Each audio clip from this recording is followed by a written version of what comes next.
திமுக ஏமாந்து விட்டது, இதுதான் நிஜம். நீங்க கூட்டணி கட்சிகளுக்கு அதிகமான இடங்களை கொடுத்தது இல்லாமல் நிறைய கூட்டணிகளை கொண்டு வந்து கூட்டணி பலம்ங்கிற ஒரு பெரிய பலூன்னு அதுல ஓட்டையை போட்டாங்க. நிறைய கட்சி 23 கட்சிகளை உள்ள கொண்டு வந்தீங்க, அவங்களுக்கு அதிகமான இடங்களை கொடுத்துட்டு அவர்களுக்காக தேர்தலில் பணியாற்றினீங்க, எல்லாம் சரி.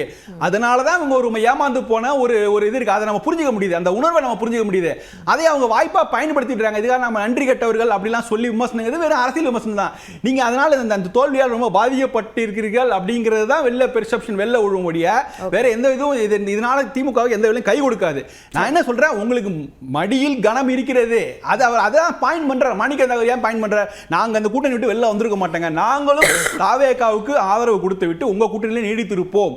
ஏன்னா ஆனா நாங்க வெளில வரதுக்கு காரணம் என்னன்னா, நீங்க பாஜகவுடன் சேர்ந்து பணியாற்ற ஆரம்பித்து விட்டீர்கள் அப்படிங்கிற மாணிக்கந்தாவர் மிகப்பெரிய குற்றச்சாட்டு வைக்கிறார். இதை இன்னை வரைக்கும் திமுக இல்லை. அதை இவங்க விளக்கம் கொடுக்காததுனால அதை தன்னோட காரணமா ஆக்கிக்கிட்டாங்க. ஆனா உண்மையான காரணம் அது வேற அப்படின்றது நீங்க அது உண்மையான காரணமா விளக்கம் கொடுக்க வேண்டிய இடத்தில் திமுக இருக்கிறது, அண்ணா திமுக இருக்கிறது, பாஜக இருக்கிறது. இதை யாரும் மறுக்கவே முடியாது. நிஜமாக அப்படி ஒரு சூழல் இருந்ததானா, நீங்க அன்றைக்கு நடந்த சம்பவம் எடுத்து பாருங்க. கனிமொழி அவசரமா கூப்பிட்டு சொல்றாங்க நாங்க எதிர்க்கட்சி உட்கார்றோம்ன்றாங்க. ஆனா வேறு தரப்பு எதுவும் சொல்லவே இல்லை. அண்ணா திமுகலையும் ஒன்னும் ஆயுத சிவி சண்முகம் நிறைய விஷயங்கள் பேசுறாரு, அதை எடப்பாடி அவர்கள் மறுக்கவே இல்லை. ஒவ்வொரு முகாம்களையும் இன்னும் அந்த குழப்பம் நீடிக்கிறது. யாரும் முன் வந்து அதை தெளிவுபடுத்த வேண்டிய தயாராக இல்லை. திருமாவளவன் மட்டும் உங்க சேனலுக்கு பேட்டி கொடுத்து அவருடைய நிலைப்பாடு சொல்லி அதிலும் ஏகப்பட்ட கேள்விகள் இருக்கிறது. இப்படி ஒரு இதை மறைத்து விட்டு நாம் கடந்து சென்றால் அது காங்கிரஸ் தரப்பை வலுப்படுத்துவதாக ஆகிடும்.